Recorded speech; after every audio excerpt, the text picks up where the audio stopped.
Eh bien bonjour les amis et bienvenue dans cette nouvelle vidéo. Comme vous pouvez le voir, en Saône-et-Loire il a neigé cette nuit et nous sommes le 25 décembre et ça fait bien longtemps que je n'ai pas vu de neige un 25 décembre au matin. Je pense notamment à tous ces enfants qui vont se lever, qui vont ouvrir leur paquet, leur cadeau. Le Père Noël est passé et dehors il a neigé. Tout est réuni pour pour cette magie de Noël.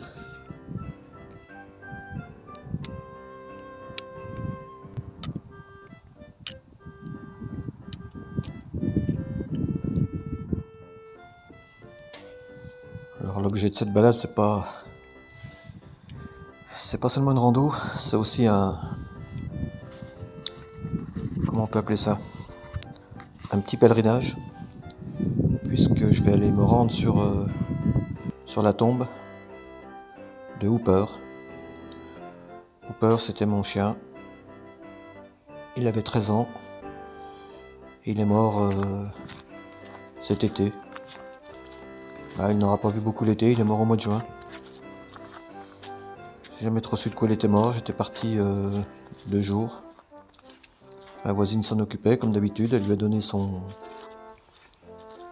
ses croquettes le soir. Et puis il avait de l'eau, il avait tout ce qu'il fallait. Voilà, on avait l'habitude de faire comme ça. Et quand je suis rentré le deuxième jour, le soir, en passant devant son bol de croquettes, déjà je me suis aperçu qu'il n'y avait pas touché. Et puis la suite, je vous la fais court. Je l'ai retrouvé mort derrière un buisson et voilà. Le lendemain matin, je suis parti à 6h du matin. Alors, regardez un petit peu comme c'est beau, la neige accrochée aux arbres. Magnifique. Donc je disais, je suis parti à 6h du matin et je l'ai enterré dans les bois, à 1 mètre de profondeur, dans une caisse fermée. Et voilà, je me rends ici. Il est juste là, sous les branchages.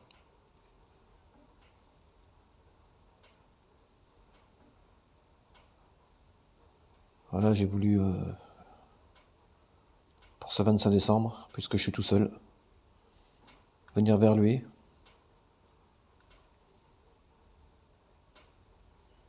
Et puis me remémorer un petit peu tous les bons moments qu'on a passés ensemble. C'était vraiment un bon chien.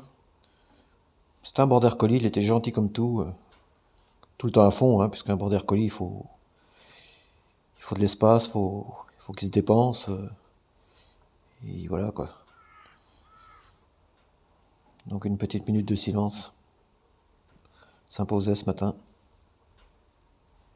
Seul au monde, avec lui. Ah, j'ai versé ma petite larme, mais voilà, c'est comme ça.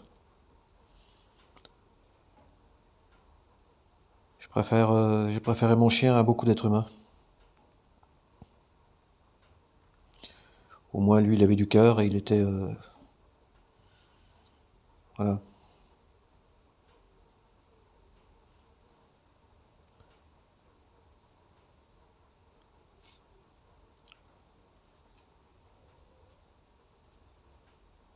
Ah bon, c'est comme ça, c'est la vie.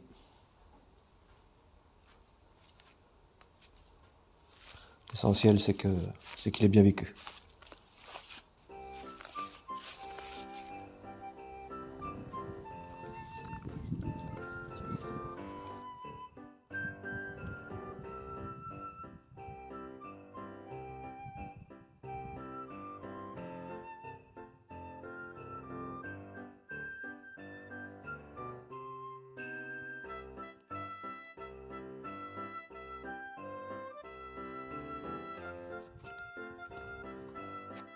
Casse-croûte.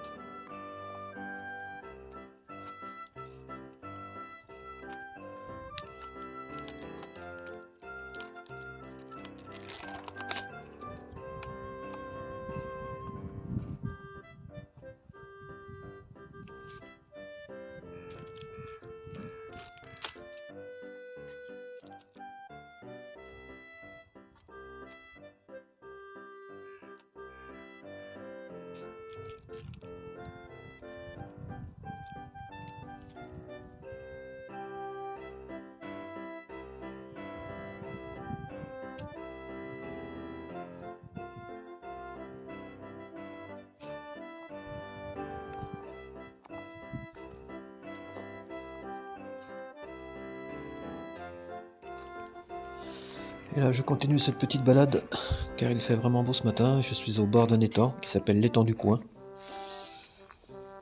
Et puis, moi, je connais cet endroit comme ma poche, mais avec un temps comme ça et un 25 décembre, ce que je disais tout à l'heure, c'est qu'il n'y a personne. Et puis, c'est ce que je recherche, la tranquillité. Et puis, j'ai pas envie de voir qui que ce soit. Voilà. Et je crois que plus je vieillis, plus j'ai besoin de me retrouver seul, de solitude. Et là, c'est de la bonne solitude.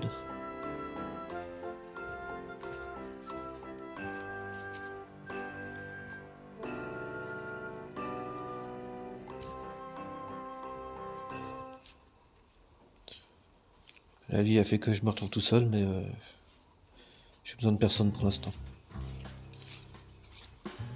J'ai pas envie de recommencer tout ce cinéma. En gros, j'ai envie qu'on me foute la paix, quoi. Et voilà. La retraite approche à petits pas parce que j'aimerais que j'aimerais qu'elle arrive un peu plus vite. Mais bon.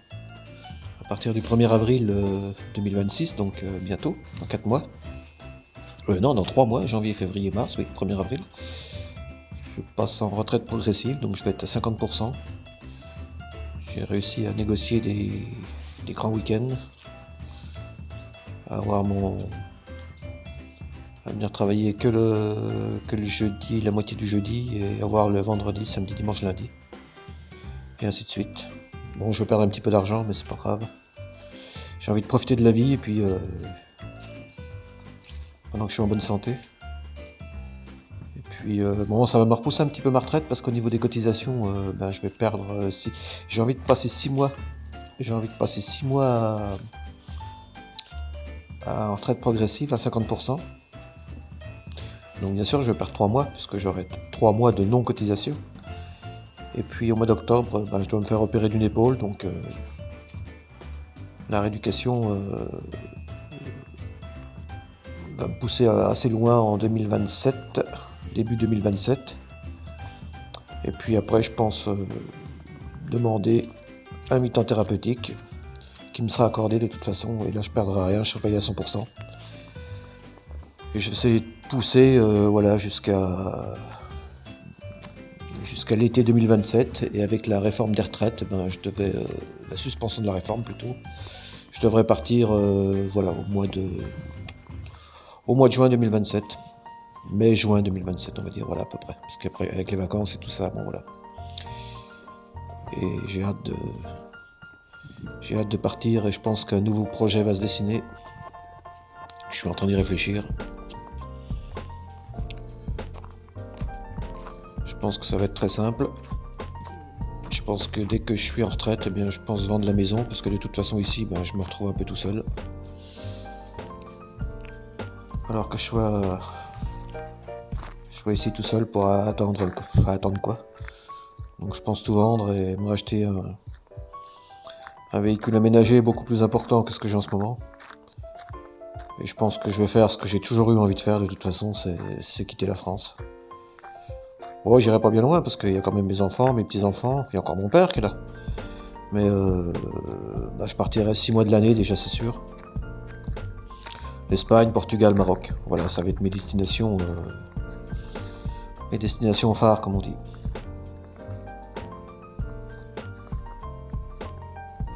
Cet étang est vraiment joli. Regardez un petit peu le héron au milieu de l'étang, il est chouette, j'aime bien. C'est un faux héron en tôle, en je sais pas quoi. Genre de maquette, quoi, d'œuvre d'art.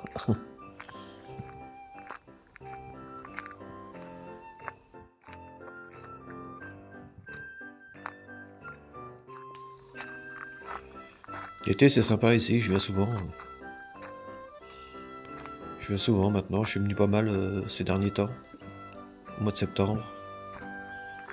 J'aime bien me poser sur les tables là. J'aime bien venir le matin avec un bouquin et je passe 1 heure ou 2 à bouquiner. discuter avec les pêcheurs, parce que des fois il y a des pêcheurs le long là. Et bon, je connais un petit peu tout le monde là. Un endroit c'est sympa.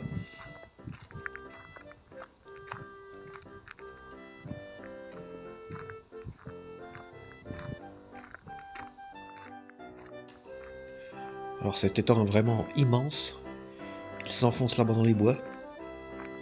Après on peut pas faire le tour parce qu'il est pas... J'ai déjà fait mais c'est compliqué parce que... Surtout à cette époque parce qu'il y a beaucoup d'eau dans les fossés. Et il est pas aménagé au fond. Et pour faire le tour c'est pas évident. L'été c'est un petit peu pareil parce qu'il y a beaucoup de... Il y a moins d'eau mais il y a beaucoup de ronces. Non c'est pas facile. Mais bon il y a déjà de quoi se balader ici. Et puis je vous dis, c'est un coin assez tranquille. Qui est très peu connu. Il est connu par les gens de la région, là, les gens d'Oloron, de l'Or, mais c'est tout. Très peu de monde qui vient ici.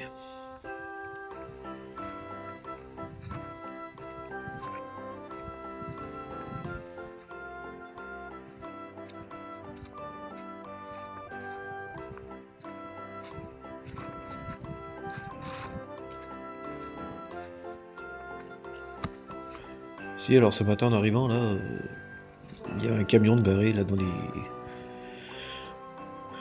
comment, au bout du chemin là, et il y avait le mec surveillait, je sais pas quoi, et il m'avait pas vu. En fait, il est venu voir avant son camion, il est venu voir après son camion, voir si des fois il y a du monde au bord de l'étang. Je pense que c'était un mec qui devait, à 25 décembre en plus, ça je vois pas bien quoi, mais bon, il venait décharger de la merde là. Et vu que je suis passé, il m'a vu, hein, vu que je suis passé vers son camion, il a dû dire merde, s'il relève ma plaque, je suis mort quoi. Donc il était un peu... il faisait un peu la gueule quand je suis passé, il m'a dit bonjour, mais... Donc j'ai vu son camion puis sa tronche. Donc au retour là... eh ben il était parti. Quand je repasse là, je suis repassé ici, il était parti. Et du coup, il a pas pu décharger sa merde, parce que je suis sûr que c'était pour ça. Voilà, une bande de connards, et c'est souvent qu'il y a des types ici qui déchargent le... C'est pas seulement du végétaux, hein, ça sera encore du végétaux, bon ben, on pourrait dire, bon ben, voilà quoi, puis encore, hein.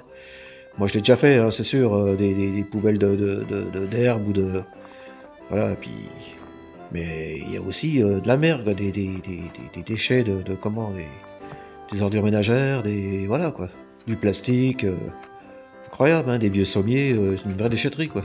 Et tout ça en pleine nature. Alors là par contre je suis pas d'accord. Je peux vous dire une chose, c'est que si je l'avais vu faire, là j'hésitais pas à le dénoncer parce que je dénonce personne, mais ce genre de truc, moi ça me révolte. Hein, la déchetterie est pas loin d'ici. On peut attendre le lundi. Hein, le lundi ou le... Ben non, parce qu'en fait on est quand on est mercredi. Et ben on peut attendre vendredi, puisque demain c'est... demain vendredi. Parce qu'aujourd'hui c'est Noël. Elle est ouverte et voilà quoi. Mais c'est pas pour... Ça me révolte.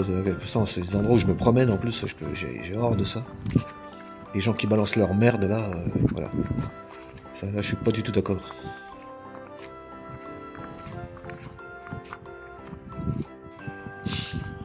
Oui, puisqu'on a Noël, ça me rappelle un petit peu, j'étais en train de penser tout à l'heure, mon plus beau Noël ça a été, je crois, celui de 72, parce que j'avais 7 ans.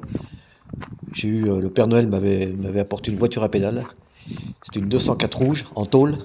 Elle était hyper lourde. Je peux vous dire que quand on pédale avec ça nous faisait des sacrés mollets. Et pourquoi je me rappelle? Parce que j'étais trop content, c'était la réplique exacte de la voiture à mon père. Et comme mon grand-père avait des terres, hein, quand il avait des terres, c'était pas un bourgeois, c'était pas un châtelain, il était maraîcher et... ces terres il les cultivait pour gagner sa croûte, quoi, voilà.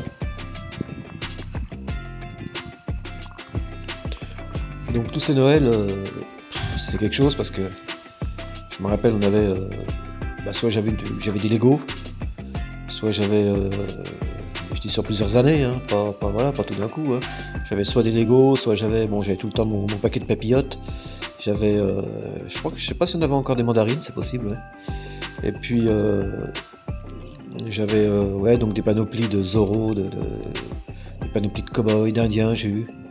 Et on allait dehors et on jouait avec ça. Et On on se faisait des films, des histoires avec 2-3 potes et c'était génial quoi. C'était génial. On n'avait pas besoin de grand chose pour jouer, pour s'éclater. On avait un vieux Solex. On avait enlevé le moteur et les VTT n'existaient pas encore et on faisait du cross avec ça, quoi. Donc voilà, des Noëls comme il n'en existait plus. Et je suis content d'avoir connu ça, d'avoir vécu à cette époque, on va dire. Voilà, je parle un petit peu comme un vieux boomer, comme disent les jeunes d'aujourd'hui.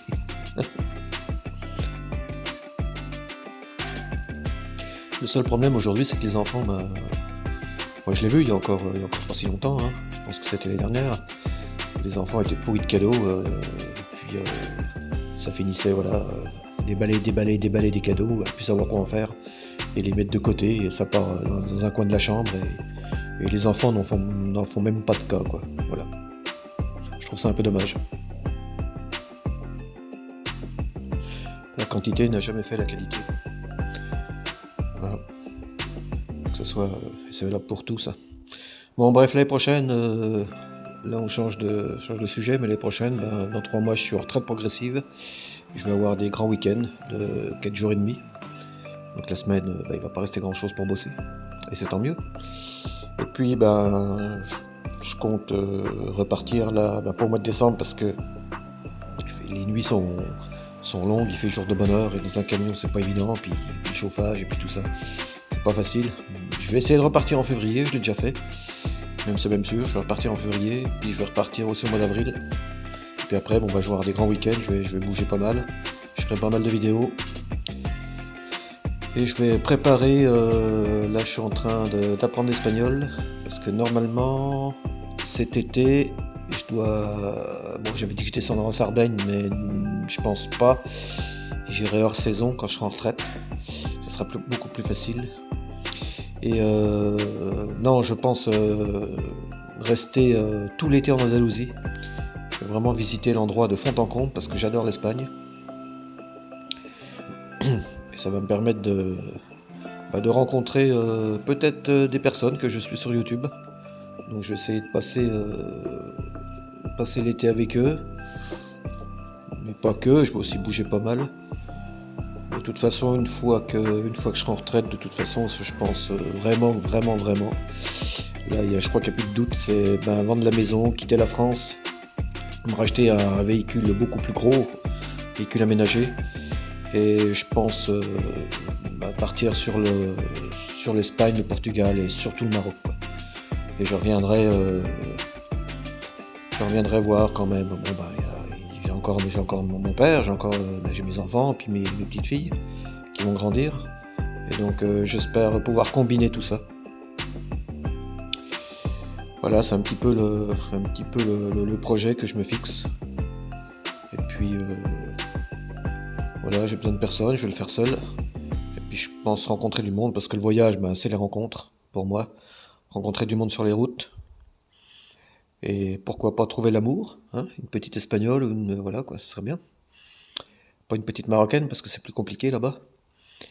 Quoique j'aimerais bien aussi, mais voilà. Mais une petite espagnole ou une petite portugaise, ce serait bien. Bon, en attendant, trêve de plaisanterie, on n'en est pas là. Je vous souhaite vraiment un bon Noël à tous. Et puis, quand vous lirez cette vidéo, Noël sera passé. J'espère que vous avez passé un bon Noël en famille, avec vos parents, avec vos enfants. Et je vous fais de gros bisous. À plus, ciao!